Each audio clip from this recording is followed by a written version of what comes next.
오늘의 말씀은 역대하 23장 1절 그리고 12절로 15절까지 말씀입니다. 오늘의 말씀은 역대하 23장 1절로 15절까지의 내용이지만 중요한 성경 말씀 5구절만 읽도록 하겠습니다. 1절 제7년에 여호야다가 용기를 내어 백부장 곧 여로함의 아들 아사랴와 여호하난의 아들 이스마엘과 오벳의 아들 아사랴와 아다야의 아들 마아세야와 시그리의 아들 엘리사밧 등과 더불어 언약을 세우매. 12절 아달랴가 백성들이 뛰며 왕을 찬송하는 소리를 듣고 여호와의 전에 들어가서 백성에게 이르러 13절 봄에 왕이 성전문 기둥 곁에 섰고 지휘관들과 나팔수들이 왕의 곁에 모셔 서 있으며 그 땅의 모든 백성들이 즐거워하여 나팔을 불며 노래하는 자들은 주악하며 찬송을 인도하는지라. 이에 아달랴가 그의 옷을 찢으며 외치되 반역이로다 반역이로다 하매. 14절 제사장 여호야다가 군대를 거느린 백부장들을 불러내어 이르되 반열 밖으로 몰아내라. 그를 따르는 자는 칼로 죽이라 하니 제사장의 이 말은 여호와의 전에서는 그를 죽이지 말라 함이라. 15절 이에 무리가 그에게 길을 열어주고 그가 왕궁 말문 어귀에 이를 때 거기서 죽였더라. 아멘. 오늘 본문 말씀을 통하여서 함께 나눌 제목은 용기를 낸 자의 거룩한 반역입니다. 원래 매일 성경에는 이 본문에 해당하는 제목은 예배 공동체 이스라엘의 회복인데요. 저는 이 본문에서 거룩한 반역이라는 제목을 붙여보았습니다. 요즘 우리는 역대하 말씀을 묵상하고 있습니다. 날마다 묵상하고 있습니다. 그런데 역대기를 읽다 보면 자꾸 열왕기서를 들춰보게 됩니다. 왜냐하면 같은 사건을 열왕기에도 기록하고 있기 때문입니다. 그래서 사건마다 그 상세한 내용이 궁금해지기 때문에 역대하를 보다가 열왕기하를 보게 되는 것이죠. 그래서 오늘 저는 본문 성경에 들어가기 전에 열왕기서와 역대기서의 특징과 차이점에 대해서 간단히 설명해 드리고자 합니다. 열왕기와 역대기는 같은 이스라엘 역사를 다루고 있는 성경이지만 저자가 다르고요. 따라서 관점도 매우 다릅니다. 흔히 열왕기를요. 선지자적 관점에서 기록된 역사적 예언서라고 하고요. 역대기는 제사장적 관점에서 기록된 역사서라고 합니다. 이 설명이 성도 여러분께 좀 더 정확한 성경 이해에 도움이 될 수 있기를 바랍니다. 열왕기는요. 전통적으로 예레미야 혹은 동시대에 살았던 익명의 선지자적인 역사가가 기록한 것으로 봅니다. 그 기록 시기는 유다왕 여호야긴이 다시 왕위에 오르는 사건이 기록되어 있기 때문에 BC 562년 이후 그리고 또 바벨론에서 1차 포로 귀환 사건이 기록되지 않았기 때문에 그 이전으로 봅니다. 열왕기는 기독교 성경 목록에서는 역사서로 분류하지만 히브리 성경 목록 분류에서는 여호수아, 사사기, 사무엘서와 함께 전 선지서에 속합니다. 이스라엘 초대왕 사울과 다윗은 사무엘서가 다르고요. 열왕기는 솔로몬의 통치에서 시작해서 남북 왕국의 분열과 두 왕국의 멸망과 유다 마지막 왕 여호야긴의 바벨론 압속과 추로까지 기록하고 있습니다. 열왕기 저자는 솔로몬 이후 약 400년간의 이스라엘 왕들의 통치 그리고 백성들의 삶에 하나님이 개입한 일들을 있는 그대로 기록했습니다. 민족주의적 색채를 가미해서 의롭게 포장하려 하지 않고요. 그들에게 일어난 재난, 이방 대적들에게 받은 굴욕, 성전 파괴, 나라의 멸망, 포로로 잡혀감, 또 그 기환 등 모든 수치를 사실대로 밝혔습니다. 그래서 열왕기는 남북 왕국의 역사를 훨씬 자세히 기록하고 있다는 것이 역대기와 가장 큰 차이입니다. 열왕기서는 히브리인들은 하나님이 택하신 백성이라는 선민의식에 철저했기 때문에 모든 일을 하나님이 주관하셨다는 역사관을 갖고 있습니다. 나라의 흥망성쇠도 정치, 경제, 군사력에 좌우되지 않고 오직 하나님의 말씀에 순종하는 여부에 달렸다, 그렇게 보는 것이죠. 열왕기는 바로 이런 맥락에서 역사를 기록했고요. 이것을 선지자적 사관 또는 신명기적 관점이라고 말합니다. 이 신명기적 관점을 가진 사람들은요, 하나님의 언약 백성이라는 믿음도 아주 철저했습니다. 그래서 자기들의 역사도 하나님이 당신의 언약을 실현시켜 나가는 과정이라고 봅니다. 사무엘서와 연결된 열왕기서는요, 사무엘하 7장 12절로 16절에 기록된 다윗 언약이 역사 속에 구체적으로 달성된다고 보는 것입니다. 말하자면 인간이 통치하는 세속 왕조는 실패해도 하나님이 약속하신 다윗 왕국, 다른 말로 메시아가 와서 실현할 하나님의 나라는 영원하다는 것입니다. 열왕기는 이 두 나라를 대조시켜서 백성들로 장래의 구원에 대한 소망을 갖게 하려는 목적으로 기록한 것이다. 그렇기 때문에 이 열왕기서의 관점은 구속사적 관점이라고도 말합니다. 자, 그럼 역대기는 어떨까요? 역대기는 전통적으로 에스라가 기록한 것으로 보고요. 탈무드도 에스라가 에스라서와 역대기를 기록했다고 말하고 있습니다. 열왕기가 솔로몬 이후 남북 왕국의 역사를 함께 다루지만 역대기는 특별히 남왕국 유다 왕들의 역사를 주로 기록하고요.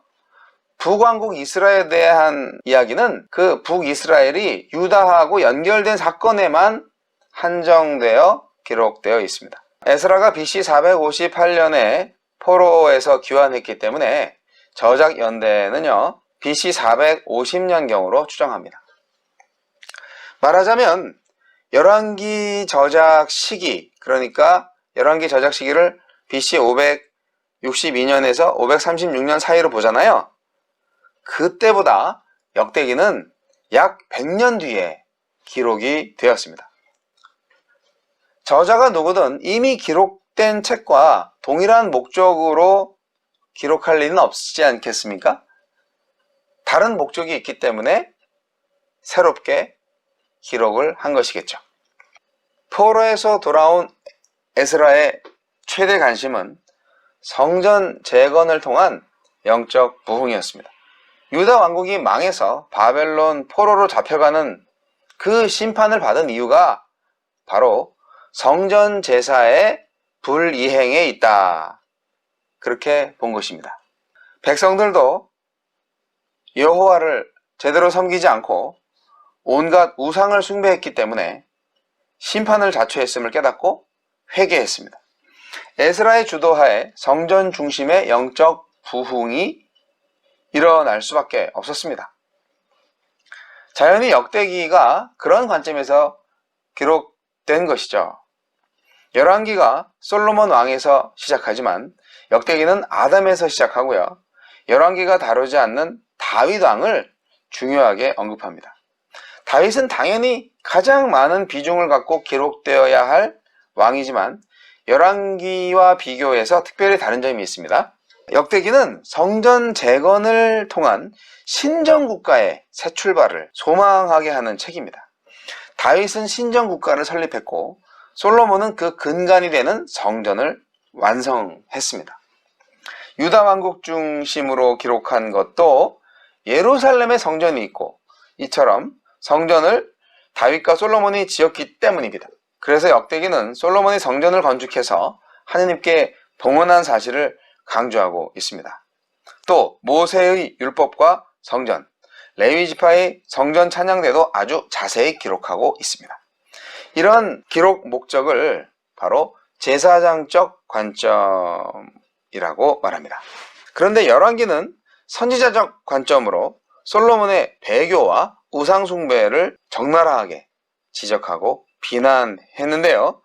역대기는 그와 달리 제사장적 관점에서 그의 성전 건축만 강조하고 그의 배교는 언급하지 않고 있습니다.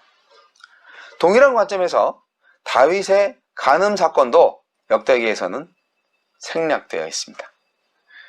또 열왕기하 21장 11절에는 므낫세가 하느님 앞에 악한 일만 하다가 비참한 최후를 맞은 것으로 기록되어 있는 반면에 역대기하 33장 11절로 18절에는 동일 인물인 므낫세가 죄를 깨닫고 회개하여 남은 삶을 하나님 앞에서 바르게 살았다고 기록하고 있습니다.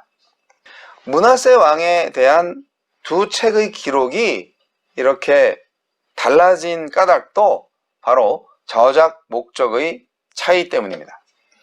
열왕기 저자는 선지자적 관점에서 그의 우상 숭배의 죄악을 강조했습니다.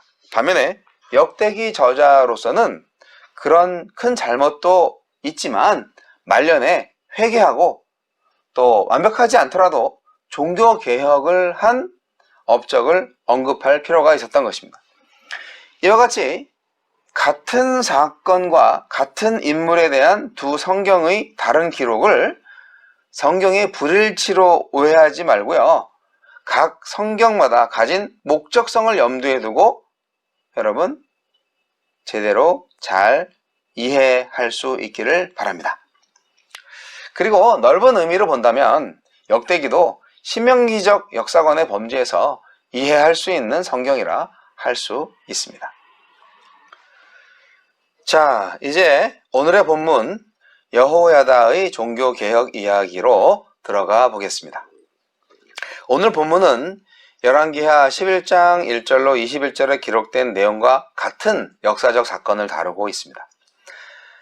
남유다의 제6대 왕 아하시아가 죽자 그의 어머니 아달랴는 왕자들을 모두 죽이고 자신이 여왕이 되어 6년간 유다를 다스립니다.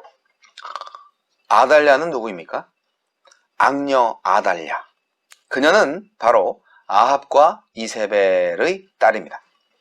아합 왕은 시돈의 왕 엣바알의 딸과 결혼해서 그 영혼을 팔아서 북이스라엘을 망국에 이르게 한 장본인이기도 합니다. 엣바알은 바알과 함께라는 뜻으로 그 당시 셈족이 숭배하던 아스타르테라는 풍요와 생식의 여신을 숭배하는 우상 숭배자들인데요. 바로 그 제사장이며 시돈의 왕입니다. 이스라엘 역사에 나오는 가장 사악하고 저주스러운 여자가 바로 이세벨입니다. 열왕기상 21장 25절 말씀은 이렇게 기록되어 있습니다. 예로부터 아합과 같이 스스로 팔려 여호와 보시기에 악을 행한 자가 없음은 저가 그 아내 이세벨에게 충동되었습니다. 네, 아합은 마음이 매우 약하고 우유부단한 사람이었는데요. 이세벨에게 현혹되었다는 거죠. 부추김을 당했다는 거죠. 아합은 마귀에게 자기 영혼을 팔아넘겨서 하나님을 진노하게 하는 사악한 일을 저지르게 되었습니다. 아합 왕이 이세벨과 결혼해서 낳은 딸이 바로 아달랴인데 그 당시 북이스라엘과 남유다 사이에 정략 결혼으로 말미암아 유다 왕 여호사밧이 그의 아들 여호람의 아내로 아달랴를 맞이했습니다. 여호사밧은 여호와를 경외하며 브라가 골짜기의 기적을 일으키면서 유다 역사의 기념비적인 일을 했지만 이게 한 가지 흠이 있어요. 아주 치명적인 흠이죠. 바로 그것은 아합과 사돈관계를 맺은 것입니다. 아마 여호사밧은 같은 동족인 이스라엘 왕 아합과 손을 잡고 과거 솔로몬의 통일왕국 시대를 다시 재현해 보고자 하는 소망이 있지 않았나 생각이 듭니다. 그러나 빛과 어둠, 하느님과 바알이 섞일 수 없듯이 여호사밧은 아합의 딸을 며느리로 들임으로써 본의 아니게 유다 왕위에 여호와의 정통성을 끊어버릴 위험에 빠뜨리게 되었습니다. 여호사밧의 대를 이어서 유다 왕이 된 여호람은요, 그의 아버지를 본받지 않고 아합과 이세벨의 딸인 아달랴의 악영향을 받아서 사람으로는 할 수 없는 악랄한 짓을 했는데요. 그것은 바로 자신의 왕권을 굳게 하기 위해서 자기 동생들과 또 충신들을 몰살하는 악행을 저지른 것이었습니다. 뿐만 아니라 사악한 아달랴의 부추김을 받아서 온갖 우상숭배를 했는데, 그는 왕위에 있은 지 8년 만에 하느님의 저주를 받아서 창자에 고치지 못할 병에 걸려가지고 아끼는 자 없이 죽었고, 열왕이 묘실에 묻히지 못했습니다. 여호람이 죽자 그의 아들 아하시아가 유다 왕이 되었는데, 아하시아 역시 하느님 보시기에 악을 행한 왕이었습니다. 역대하 22장 4절은 이렇게 기록하고 있습니다. 아하시아도 아합의 집 길로 행하였으니 이는 그 모친이 꾀어 악을 행하게 하였습니다. 아합의 집의 가르침을 따라 행했던 아하시아는 북이스라엘 예후가 하느님의 명을 받아서 아합의 집을 멸할 때 사마리아의 피신에 있다가 죽음을 맞이했습니다. 아달랴는 자기 아들 아하시아의 죽음을 보고 유다 집의 왕국의 씨를 모두 진멸하고자 했습니다. 실제로 아달랴는 자신의 야망 때문에 자기의 손자들을 모조리 죽이는 천인공노할 만행을 저지른 것이죠. 아달랴는 이후 6년간 유다를 다스리는 여왕이 됩니다. 제사장 여호야다는 다윗의 후손을 왕으로 세우기 위해서 반란을 계획합니다. 6년 전에 죽은 아하시아 왕의 누이이며 제사장 여호야다의 아내인 여호사부앗은 용기 있게 아하시아의 아들 요아스를 몰래 빼돌려서 죽음을 면하게 합니다. 요아스는 하느님의 보호 아래 성전에서 6년간 숨어 지낼 수 있었습니다. 그러다가 결국 7년째 되는데 여왕 아달랴는 제사장 여호야다가 거느린 군대에 의해서 죽임을 당하고, 요아스는 7살의 왕이 돼서 40년을 통치하던 중 여호야다의 죽음 이후에 하나님을 배반한 것을 감안하면요, 여호야다가 반란을 시도한 때가 나이가 90세가 넘었을 것입니다. 노령임에도 여호야다는 유다를 하나님의 나라, 다윗의 후손이 다스리는 나라로 회복시키려고 용기를 냈습니다. 여호사부앗과 여호야다의 목숨을 건 헌신으로 다윗 왕조의 불씨가 꺼지지 않은 것입니다. 아달랴를 죽이고 다윗의 후손인 요아스를 왕위에 오르게 함으로써 남왕국 유다의 정통성을 회복하게 한 제사장 여호야다. 그는 거사를 성공으로 이끌고 대대적인 종교개혁을 단행합니다. 17절, 18절 말씀을 읽어보면요, 여호야다가 왕과 백성에게 여호와와 언약을 맺어 여호와의 백성이 되게 하고 왕과 백성 사이에도 언약을 세우게 하며 온 백성이 바알의 신당으로 가서 그 신당을 허물고 그 제단들과 우상들을 철저히 깨뜨리고 그 제단 앞에서 바알의 제사장 맏단을 죽이니라. 제사장 여호야다가 단행한 남왕국 유다의 종교개혁은 거의 같은 시기에 북이스라엘의 예후가 단행한 종교개혁과 그 양상이 아주 달랐습니다. 북이스라엘의 왕 예후는 강압과 계책을 써서 바알 숭배를 척결했습니다. 그러나 여호야다는 왕과 백성이 하나님과 언약을 맺어서 그들이 여호와 하나님의 백성이 되게 하고, 또한 왕과 백성 사이에도 언약을 세우게 했습니다. 그래서 온 백성이 자발적으로 바알의 신당들을 허물고 그 제단과 우상들을 철저히 깨뜨리게 하고 바알의 제사장을 죽이게 했습니다.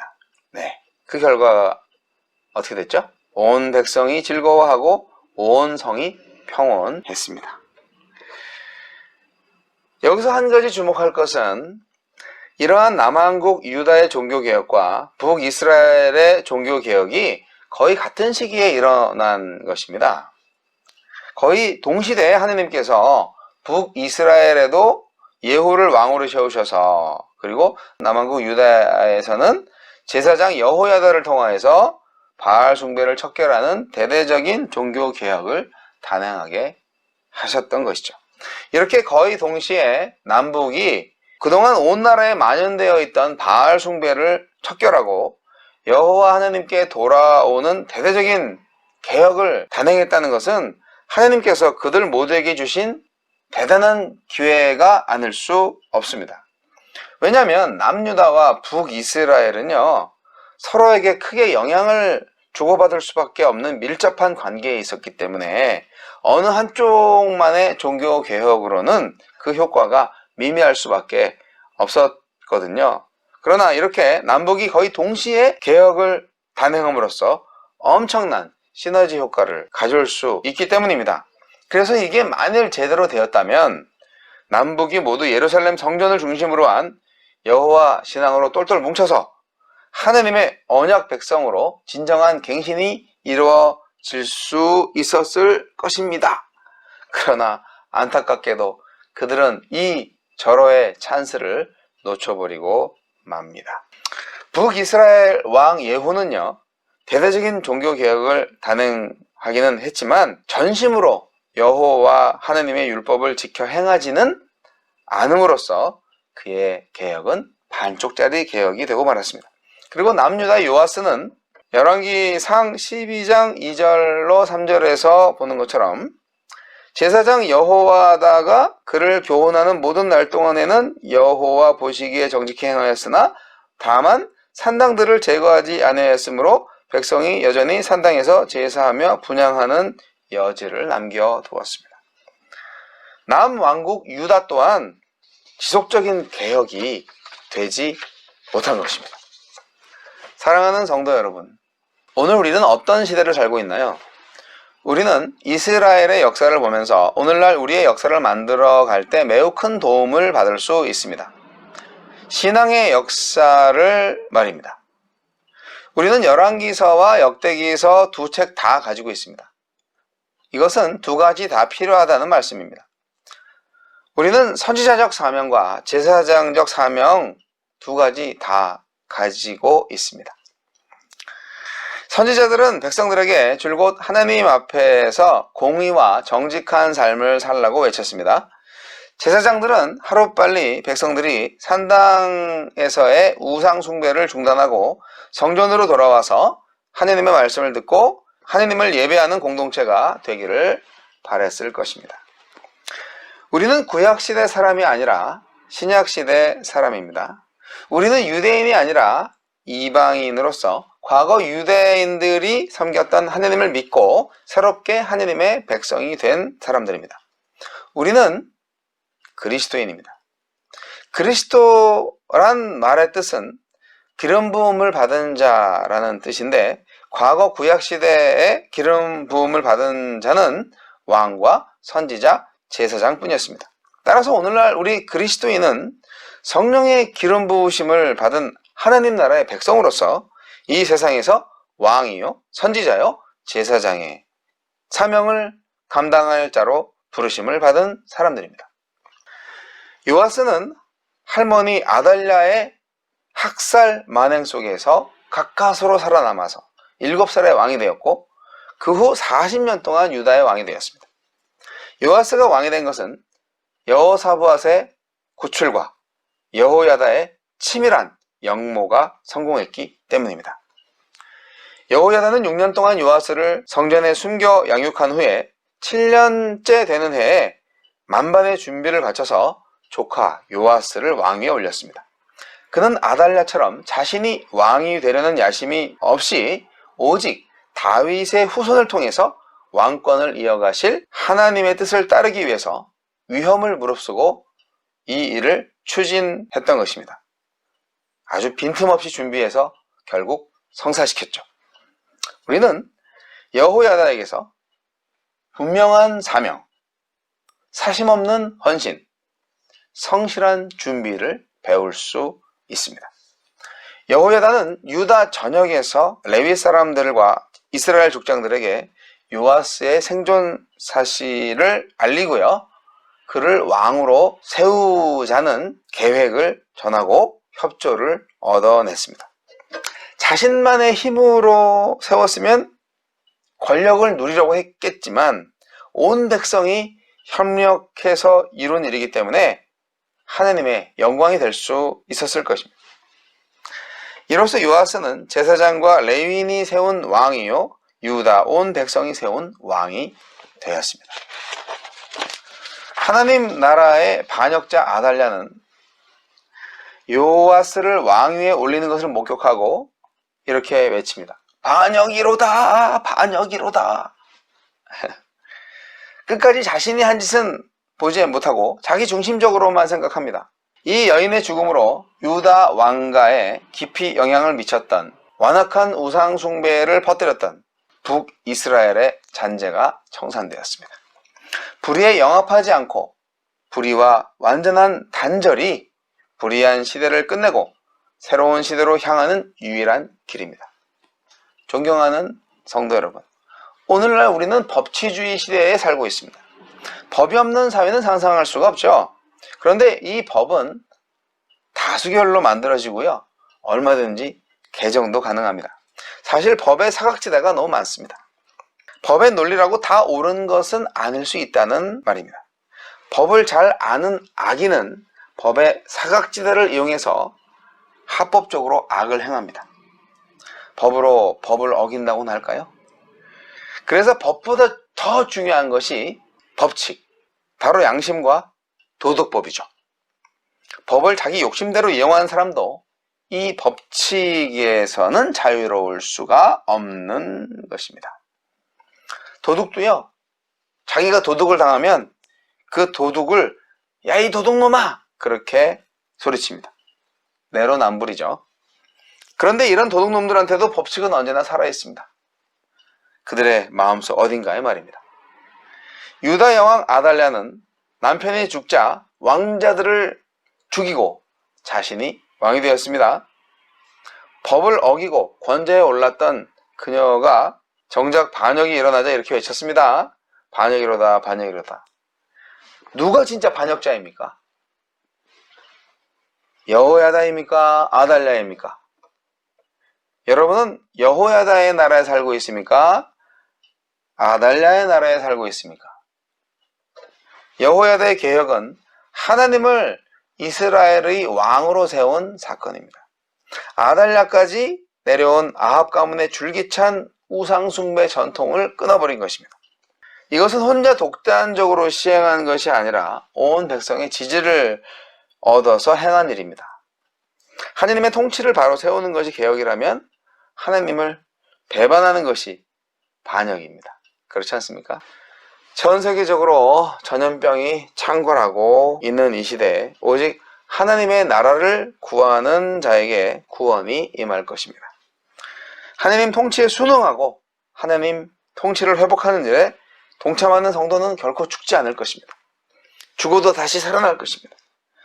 코로나19 백신과 치료제로 사람을 살리는 일보다 하나님의 진리와 사랑으로 죽어가는 영혼을 살리는 일이 언제나 더 시급하고 중요한 일이 아닐까요? 오늘 이 시대에 여호야다는 누구입니까? 아달랴는 누구입니까? 여러분은 또한 누구 편에 서시겠습니까?